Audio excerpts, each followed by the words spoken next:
Hello guys and welcome back to Haymanager today, where we will be talking about Manchester United's transfers this season and where I think they will end up realistically. We'll call this realistic transfers or something or other. I don't know what I'll name this sort of series, but I want to try and do a few more transfer videos, try and get things out there, try and find players that will fit the roles a lot better. I want to try and go through a few interesting sides. I think Southampton would be quite an interesting side to sort of pick at and pick and choose at.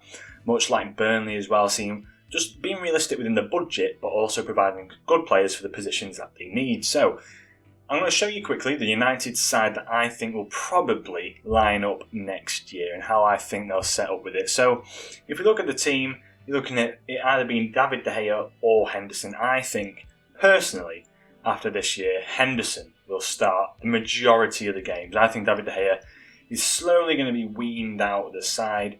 He'll be not brushed aside, but he'll be playing Europa League games and FA Cup games, big cup games basically, and will be guaranteed to play in semi-finals and finals, much like Romero did a few years ago. But instead of bringing in De Gea for the finals, it's going to be most likely that they're going to just stick with the cup goalkeeper and let him have the winnings for that competition basically. I think Henderson might play a few Champions League games, but here or there, we'll see what happens with that. Then Luke Shaw, obviously a phenomenal season, coming off the back of an absolutely fantastic Euros as well, Shaw coupled with Maguire as well.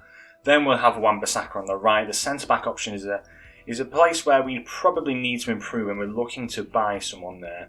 As well as that, I think if we start playing which would be more suitable, a defensive midfielder, a single sort of defensive midfielder in front of this back four, which would have been Matic if he was much younger, but perhaps maybe someone that we need to sign there. Then we've obviously got two midfielders, that being, I think, Fernandes and Pogba, who will have that creative freedom to get forward and back when need be, and as well as that having a sort of like much like Ndidi is for Leicester, a security for these two midfielders, as well as a bit of help for the back four. And then left wing we'll have Rashford, but obviously being injured, that might turn into Martial for the first 2 months of the year. Cavani up front, and then we obviously need a right winger. We've been really hoping for a class right winger for years.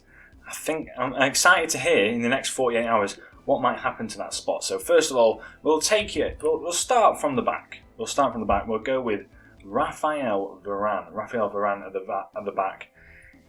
He's a special player. I think a really special player. I mean, I don't think anyone can argue with the fact that Varane is probably one of the best sort of players out there at the moment. I think Varane, as a centre-back, he's solid. Absolutely solid. Real Madrid have been very lucky to have him for the last few years. He's been picked at a few times here or there by other big teams, but last year he played 31 games, had 25 tackles, 182 pressures, 36 interceptions, decent in the air, wins 3 out of 4 aerial battles. I think for a centre-back, he would fit in perfectly well at Manchester United. If you slot him into that spot next to Maguire like I will do now, it sort of completes a very tidy back four. So you've got Shaw on the left with Maguire on the left, who enjoys playing that position. Varane does play on the right centre-back role, and then can try and make a relationship with Wan-Bissaka. Wan-Bissaka, obviously, a player who's going to be able to have a bit of freedom to go forward, but very much going to be a defensive role this year. He's got the support from Sancho, so he can build that relationship with Sancho as well, which would be quite interesting because they are similar ages. I'd like to see what happens with Varane, whether or not he sits in more of a cover role or likes to get forward, much like Maguire does. It'll open up 2 options, basically, for players that can surge through that defence. Then, obviously, we're going to move on to probably the most exciting one that could happen here. This is being realistic. So the transfer going through, I think we all already know, is a big fee. And then for Varane, you're looking at around about £50 million. Whether or not that would be £40 million up front and then 10 million add-ons, or what happens with that, nobody really knows yet. But Varane wants to move to the Premier League. He wants a challenge. Manchester United looks like a great one, finishing second to Manchester City, who aren't going to buy a centre-back. I think it's a good challenge for Varane if he comes here. And I think as well, Real Madrid are probably going to try and take what money they can get for him at this moment in time, because 40 million for a player with one year left on his contract after a pretty subpar year. I wouldn't say it's a phenomenal year. They got to the semi-final of the Champions League. They didn't do well in the Euros. Real Madrid didn't win the league. It's a weird one. I think Varane for 40 million would be a steal. And I think United would probably try and hold out for that fee, because although Real Madrid need the funds, I think United is smart enough to see that he's got a year left on his contract and he's not been off the best year of his life. Then to the midfield. So I'm thinking now we've got those big transfers. We've got Varane, who is going to have got a big transfer at right wing. I think we already know who that is. We've got the £50 million, say £40 million in Varane. Then you're looking at players who are going out. So Pereira probably will leave. You might see Dalot leave as well. Lingard potentially leaving the side, because there's no real spot for Lingard in this side now, which is a shame. We'll have to see what he can do, whether or not he commits to another few years. Who knows? But we'll have to see what happens there. We're looking at maybe getting rid of perhaps Phil Jones. A few players on big wages, which frees up a lot of space for a player much like Camavinga in that defensive midfield role. A very young player, but a player that can play a defensive midfield. It'd be like a midfield three with Fernandes, who can run back. Pogba, is he on his last legs? Is he going to sign a new deal? Who knows? He might leave. If he does leave, you put Fred in there, or McTominay, who can sort of couple Camavinga, and then you've got Fernandes, who has free roam going forward as well. But Camavinga in that defensive midfielder role, I think is very, very good. He's a very, very physical player. Likes to get on the ball. I liken him to a bit more of a taller, much more technical Renato Sanchez. Sanchez is a lot more sporadic, a lot more high tempo, closing down players, but Camavinga a lot more technical, beautiful passing divisions there. Great physical stats as well as mentally, really good. And I'm talking as if it's Football Manager.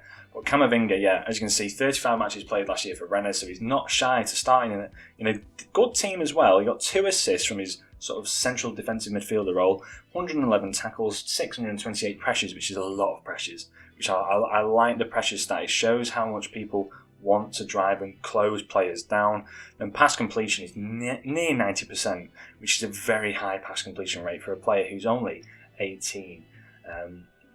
Turning 19. So I think Camavinga would be a great buy. You're looking at around about, Rennes will probably want to try and sell him pretty soon, maybe 30-40 million euros. So you're looking at around about 26 to 34 million pound. I think he's a phenomenal buy. 18 million. Last year of his contract, again, we've sort of got him on the ropes. They know that he will be leaving for free next year, much like Varane. So you're looking at 80 million for coupling Varane and Camavinga maximum. And I think that's an absolute steal for those two, 80 million themselves. Then obviously the last spot as well, it's pretty much already been confirmed. You've just got to sort of see it out now. It's Jadon Sancho.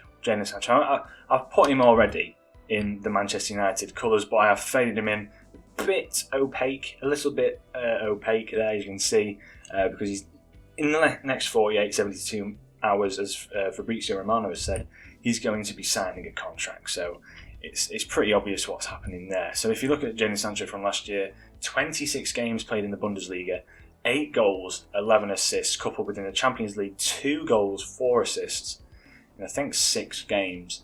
I mean, you can't argue with the stats. Shot creating opportunities or attempts, I think the name is anyway.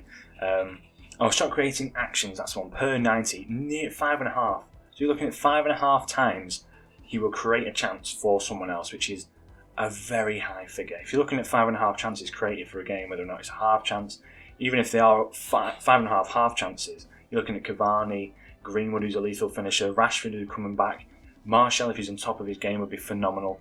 It's going to be interesting to see what happens there. And the dribbling success is brilliant at taking on players. In 56% of his dribbling take-ons, he succeeds that 56% of the time. So he's very good at taking on players, which is going to be exciting for a potential number 7 on the right-hand side for Manchester United. So that's the side, I think. I think it was 72 million pounds overall, or 74 million pounds for Sancho plus add-ons. So you're looking at a total of about 120 million overall for not 120 million, 150 million overall for our net spending. If Varane, for example, is 50, Camavinga 30, Sancho 74, it's the max amount of money that you're expecting anyway.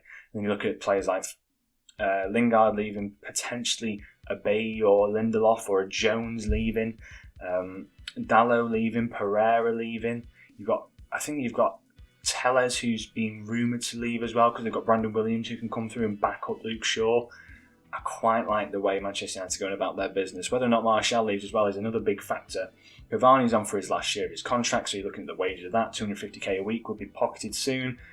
United are realistically going to be spending around about 100 million this year, which is, in compared to previous years, not that much. And for the talent they're getting, Sancho, Camavinga, Varane, if they do get them, as we know these are ideal transfers, it'd be fantastic. It'd be absolutely phenomenal to light up the scene in Manchester and the Premier League as well. It would heighten the Premier League viewership.